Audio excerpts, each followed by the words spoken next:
this video to get no views. That is the intro. No. It is the intro. No. Yeah, Under Armours don't give views, man. It just is what it is. It doesn't mean that I dislike the brand. Oh, wait. Under Armour has some kick-ass. That's the problem, is that I feel like I waste too much time talking about how good some of their shit is and nobody listens. Everybody's too busy shoving their faces up Nike's. Hey, what's good, guys? My name's Chris. Welcome back to the official weartesters.com YouTube channel. Today, we got a detailed look at these potential bad boys. Possible. And this, my friends, is the Under Armour Havoc 3. This colorway is boo-boo.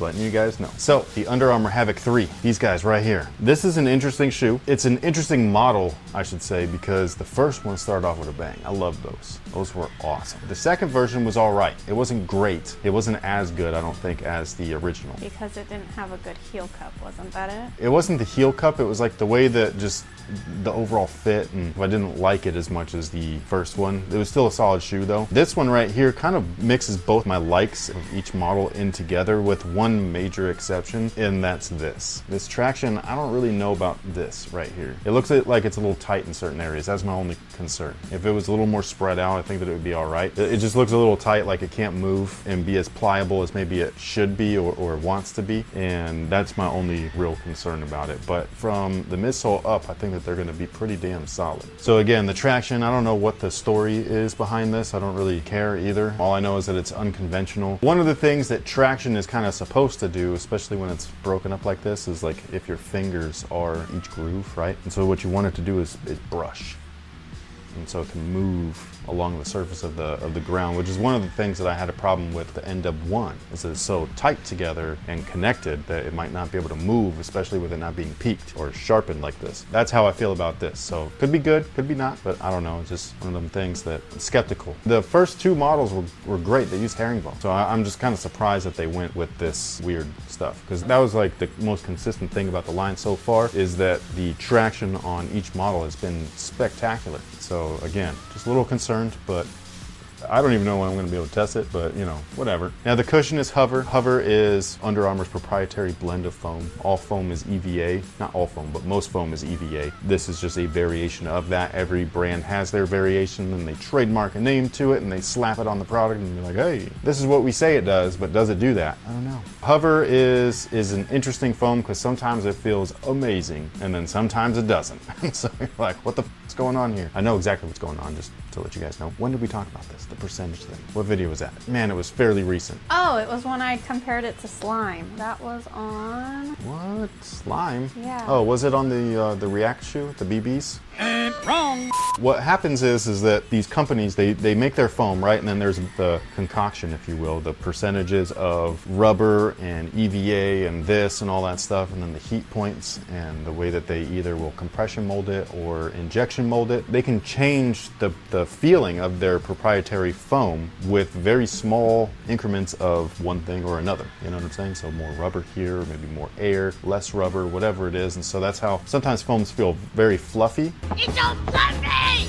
And then they bottom out real quick because there's more air than anything else. And so you start popping all the little air pockets that are inside of the foam. And then other times they feel a little bit bouncier, a little springier, and it's because there's a little bit more of a rubber content than anything else. That's what HOVR is supposed to be all about and everything. It's supposed to be that perfect blend of, although that's why it has this wrap around it, the mesh, is because it's supposedly so bouncy, even though they're not all the same feeling, you know what I'm saying? But it's supposed to be so bouncy that they need to house it in or whatever. So it's got the mesh wrapped around it, and so it's supposed to like that. When you have that and then they cage it, so then you end up muting everything that you've done to it. So that's the thing. So this is supposed to be for all types of positions. So if you need that heel crash cushion, that's why it's exposed there. And then if you want that forefoot kind of stability and all of that stuff with just a slight bit of something, that's why it's caged. It feels pretty good underfoot, in case you guys are wondering. It doesn't feel anything crazy. It doesn't feel like amazing, but it feels good. I still think that the first HOVR Havoc felt the best, even though some people thought that that was too thin or too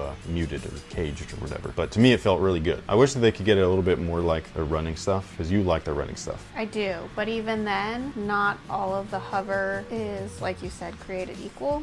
That's why fit on a shoe is so important to me, because if the fit's not there, then who cares about the cushion? Which I agree with, for the most part. Like some things, like the KDs, I could deal with some of the sloppiness as long as I'm aware of what's going to happen, so I try not to make those moves. But I would prefer that that doesn't happen, you know what I mean? I prefer that it just fits me perfect and all that stuff, but not every shoe is made for every person, and I have to understand that. And so should consumers. They need to understand that shoe just might not be for you. And move on to the next one. It's not, there's no use complaining about it. There's 50 other models. Go check out a different model, like this. The upper is the thing that, this is with all of the brands right now at least, is like sometimes I feel like, oh man, they did such a great job. It feels so quality, so premium. And then other times you're like, man, what year is it? Like, is it 2011 still? It might be. I mean, 2020 has been one hell of a year, but why do we have this whole forefoot and fuse? This is great for durability. It's great for low stretch. So if you want that nice, snug, secure fit, which I actually really like, this might be great for you. And this is something where I complain about it because it doesn't feel amazing as far as quality is concerned, but at the same time, it does its job on the court, which is a good thing. So how far do I complain? I don't know. These only retail for $110, which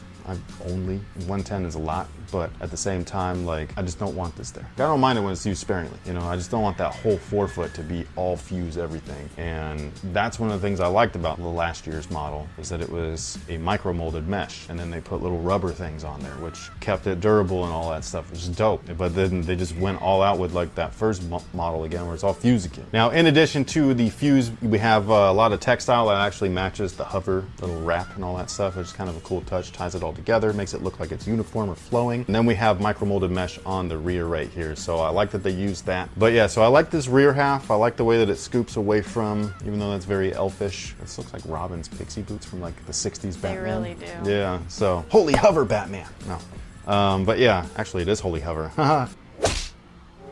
But anyway, so yeah, so I think that these are gonna be solid. I just don't think that they're gonna be amazing. I don't think it's gonna wow anybody. And this is one of the reasons why a lot of people just don't really f with Under Armour, man. And it's not something that I could deal with, you know what I mean? Like, I can't do anything about it. Colorways make or break a shoe. That's not helping anything. Kent Bazemore though, man. First off, he's back in our area. He used to play for Golden State, which is our team. We're from the Bay Area, but now we live in Sacramento, and he's in Sacramento all of a sudden. But he's got a really cool PE pair while he's been practicing in the bubble. Are they purple? They're kind of pink. They might have some purple on them. I haven't paid super close attention to them, but you can wear anything now, any color, so it doesn't have to be King's colors. Oh, that's true. Yeah, so he's got this one where this dark green overlay is kind of like really bright pink and all that stuff, and I think colors like that are cool. This, I'm just not a big fan of green, so that's just my fault. Now, as far as fit is concerned, they do fit true to size. They're not as narrow fitting as the originals. They are almost, again, kind of like a perfect blend between these and the Havoc 2s. So slightly wide at the forefoot, but not anything crazy. That also might be a good reason why they put this on there, just to make sure that since you have a little bit extra room in there to splay, that you're not rolling over the footbed and all that stuff. But so far, I think these are going to be a solid hoop shoe if I could just get into a gym and find out.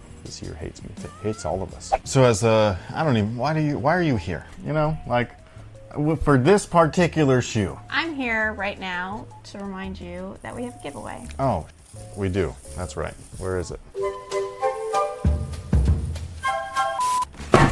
Thank you. You're welcome. So these guys right here were supposed to get their own video, but we've been so freaking backed up with stuff, and at the same time I get a little frustrated, honestly, with stuff like this, because it's like, how many different times do I have to review this shoe? I don't mind it when it's the high version, just because I feel like that could be a hit or a miss with quality, but with the mids, they're almost all the same. Not all of them. Like, there are hits or misses and stuff like that, and with the ones that are really worthwhile, those are the ones that I want to review, because it's like, hey, this one is dope. Yeah. Go spend your money on that. The rest of them, wait till them go on clearance or whatever, you know what I mean? This colorway though is fucking awesome. So that's this month's giveaway. We do one a month for our weartesters Discord community members that are part of the gold tier. We have 2 tiers, gold and blue. There are higher tiers, but they're just as jokes. Don't sign them up. Like, it's just you can't really adopt us. Well, some people want us to adopt them, but I don't think that's how it works. They're all paying us. Yeah. Please adopt me, please. So this is going to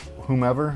They'll be right over there. We'll contact you, get your shipping address and all that stuff, and we'll send them your way. Actually, we already have all that stuff, right? I'll verify that I'm Yeah, signing we'll them. verify that the information is still accurate. And if you were interested in becoming a Discord community member, the main thing to know about it is, one, it's a community, and two, it allows us to do all of these reviews for you guys because it really pays for the product. That way we're not taking a huge hit because we review a lot of stuff. So those people really do help us out with $5 or $10 a month. So we appreciate you guys. Other cool things that we do is monthly live streams. Yep. With me. So if you like me that much. You want to look at his face some more? But yeah, but we talk about all kinds of stuff in those. It's not always just about shoes. Sometimes it's about shoes. Sometimes it's about shoes that haven't gotten a video yet. But other times we just sit there and shoot the But thank you so much for watching. Thanks for all the support. Thank you to Under Armour for sending these our way. As soon as we get some sort of gym access, we're gonna try these out along with all everything in this year. Chris is gonna centipede. But yeah, thank you so much for watching. Thanks for all the support. Let us know what you think about these down below in the comment section. Congratulations to the winner right here for the Discord community giveaway, and we'll catch you guys on the next one. So until then, have a good one.